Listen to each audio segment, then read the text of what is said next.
Welcome back to Great Day. According to the United Nations, around 36 billion bottles of wine are produced each year. No wonder many of us are confused at which ones to collect, or we're afraid to go outside of the box, so we continue drinking the same thing. What if there was a trusted community that shared a range of wine experiences, kind of like a personal sommelier? I'll drink to that. Our next guest, Eric Levine, combined his tech background with his love of wine and produced the app CellarTracker, and he joins us this morning. Good morning. Good morning. All right, we're going to kind of like go along your life story here and see where the wine and the tech comes together. You grew up outside of Boston. Your first computer was the original Macintosh? Yep, 1984. Yeah.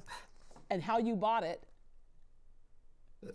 I had saved up money from my bar mitzvah, and that's what I decided to spend it on. Yeah, then you headed off to Harvard. You were a history major. And speaking of history, let's go into the early history of wine and your early history of wine. Your dad enjoyed wine, but you remember also having a small sip on your 21st birthday, and then your dad sharing a white Burgundy with you.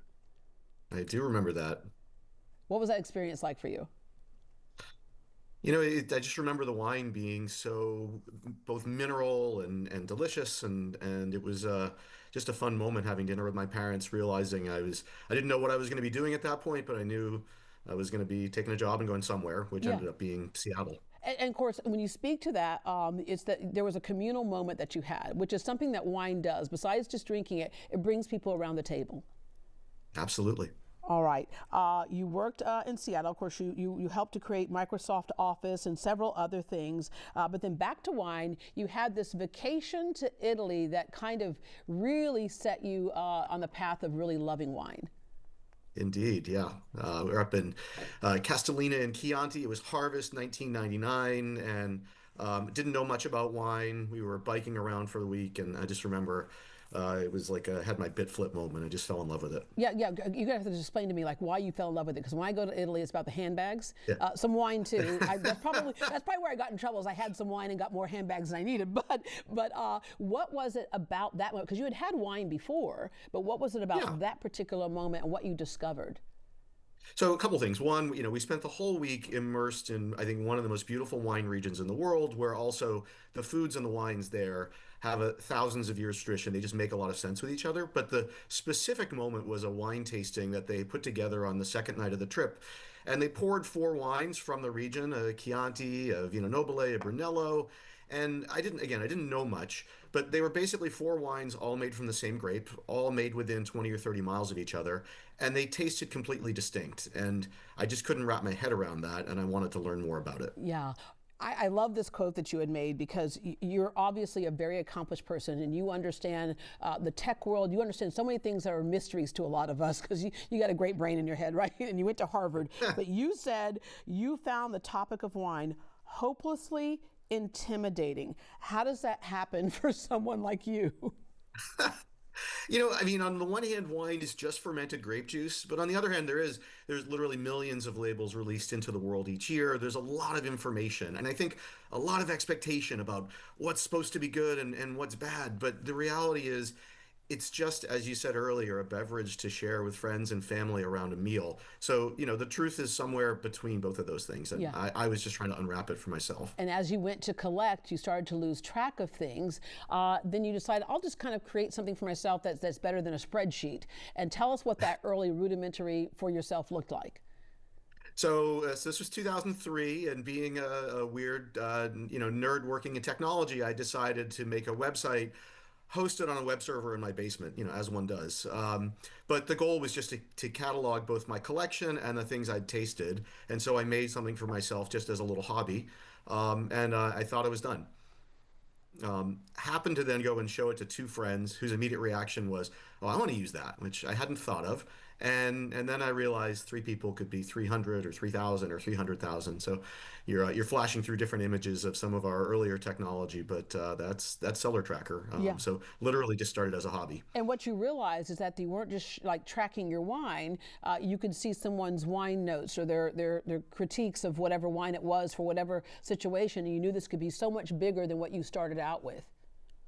Yeah, that was the fun thing is, initially it was just three of us and then a few hundred and then a few thousand, but the community and what they were saying about the wines and what people were tasting, I just realized it was more than a tool to catalog and track my collection. It was a way for people who all shared this passion to share opinions with each other and learn from each other and discover new wines. Yeah, so now CellarTracker, AI-powered wine discovery app, the fastest growing wine platform, over 10 million users, almost 15 million wine ratings and reviews, 200 million bottles logged, $21 million worth of wine, and 11 and a half Billion, million, actually, billion. B with a B, right? Okay, and Yeah. 11 and a half million community tasting notes, or 11 and a half billion community tasting notes. Let me just say, 11.5 million tasting notes, but 21 billion in wine that the community's tracking. that is crazy. Okay, let's talk about some of these app features. You have a barcode scanning feature.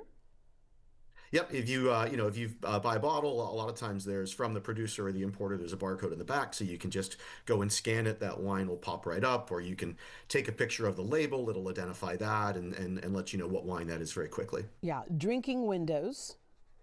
Yep. Just knowing. I think a lot of people really have very basic questions of, what is this thing? Will I like it? When should I drink it? What should I pair it with? And so we're just trying to bring that all together and use technology to make that easier. Yeah. Okay. So I'm gonna see if I pass the time of drinking this one right here. Mm. Okay, I can tell you right now, this is way past its time. That's because this bottle is probably in the refrigerator since Christmas on the set.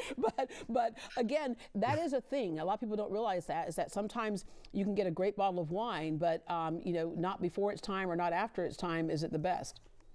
Exactly.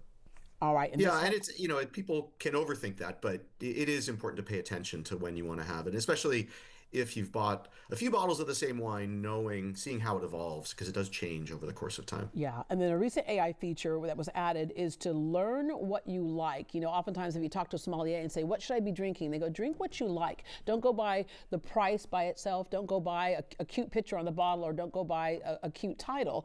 Drink what you like. This helps you to refine that. Yeah, look, the thing about wine, and this is part of what makes it exciting, but also makes it difficult, is it's subjective. You may like a wine, I may not, and neither of us is right or wrong. We just appreciate different things.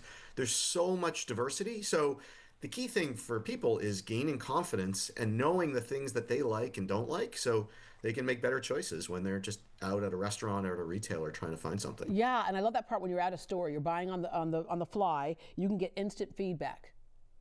Yeah, absolutely. And again, the goal is just how do you help people be confident about knowing what they like, but also demystify it, make it scary. It's just supposed to be fun and social. Yeah, so you can suggest food and wine pairings. Absolutely. Again, one of the really fun things about the hobby is a great wine can really elevate the food. The right food pairing can really elevate a wine. It really gets along. People sometimes think about that too much. I will say the best wine to drink is always the one you want to drink, but there are situations where some foods and wines don't get along all that well. And so technology is really good to just help you know that. I love it. Some food and wines don't get along that well. You can also get some hosting inspiration. You also see what's trending. Okay, I have to ask you this. Several years ago, Yeah. there was that book, 50 Shades of Grey. Like, it really impacted one wine in particular. It just took off. So all kinds of things can impact whether a wine Indeed. is trending. It could be whether it's a news story, or if it's a popular culture story. Yeah, the funny thing is, we just posted Taylor Swift, I guess, recently was posting on I forget what it was, a Sauvignon Blanc from the Loire, and so we did a social media post on other wines from that part of France, and it kind of went a little crazy, Yeah. but. Yeah, things can happen, or people may remember the movie Sideways and Miles, who was not particularly fond of Merlot. Yeah, that's right. That's right. And then, of course, we know Chianti with with Silence of the Lambs. Yeah, but, Yes. but whatever Taylor Swift serves at her reception, get ready for it. Let me end with, what is the one bottle of wine you wish you had in your collection?